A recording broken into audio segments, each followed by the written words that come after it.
Hello again. We're starting to get ready for Christmas, so the countdown has started. But that doesn't mean we sit still, I guess, until then. So tonight I'm finishing up a bottle of Syrah from the West Coast, Santa Barbara by Tensley. It's the Syrah Noir, and I'll talk a little bit about this. 2011. So nice, age on this. It's typical sort of California type alcoholic level, 15%.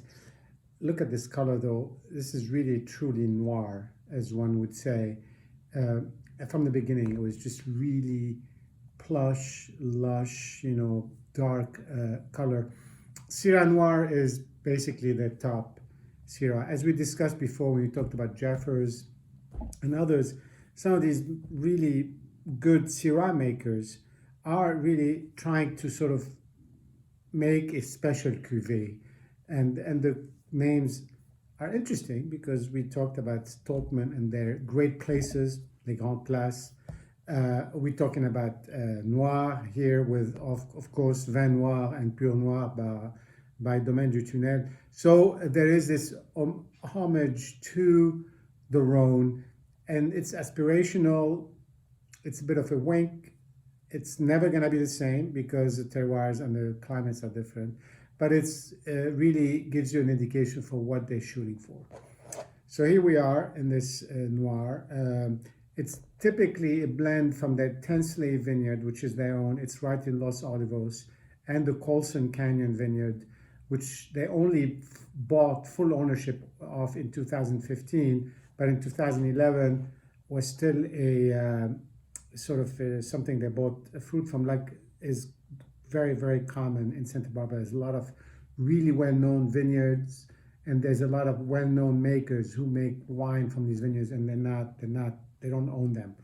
And I think Colson is further west. It's a canyon, it's a valley, it's a 1,400 feet elevation. It's got sort of the cool breeze at night and the heat during the day.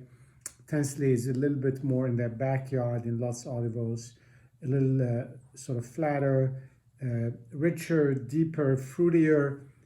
Colson is sort of more kind of rugged and rustic and rougher, let's say.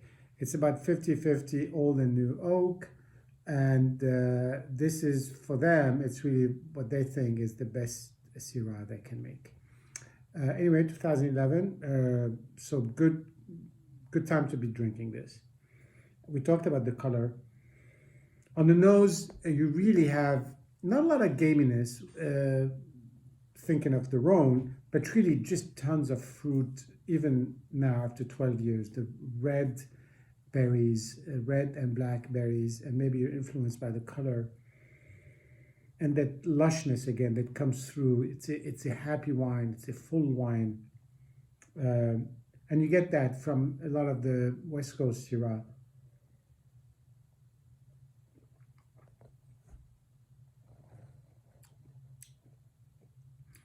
And the mouth, it develops that sort of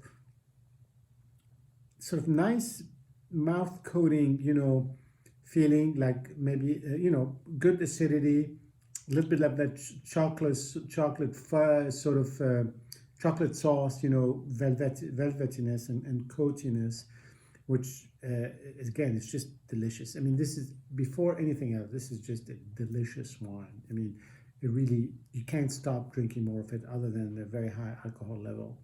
Uh,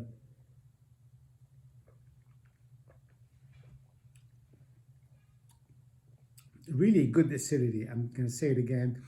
The fruit is there, tertiary development in terms of a little bit more earthy tones, but the whole thing really holds together well, and it just gives you this overall sensation of lushness, generosity, happiness, quality. I don't detect any of that sort of ground pepper that maybe, again, if you're looking at the Rhone, that we did find in the Jeffers upslope, which is their, top of the range wine.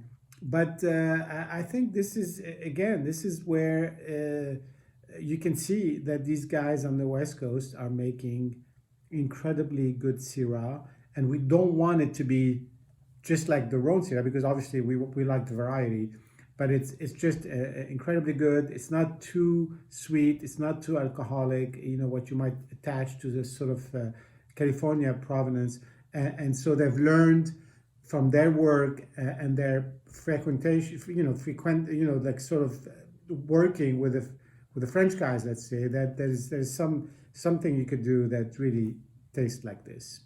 Anyway, cheers, and hopefully we'll see you again soon. Thanks.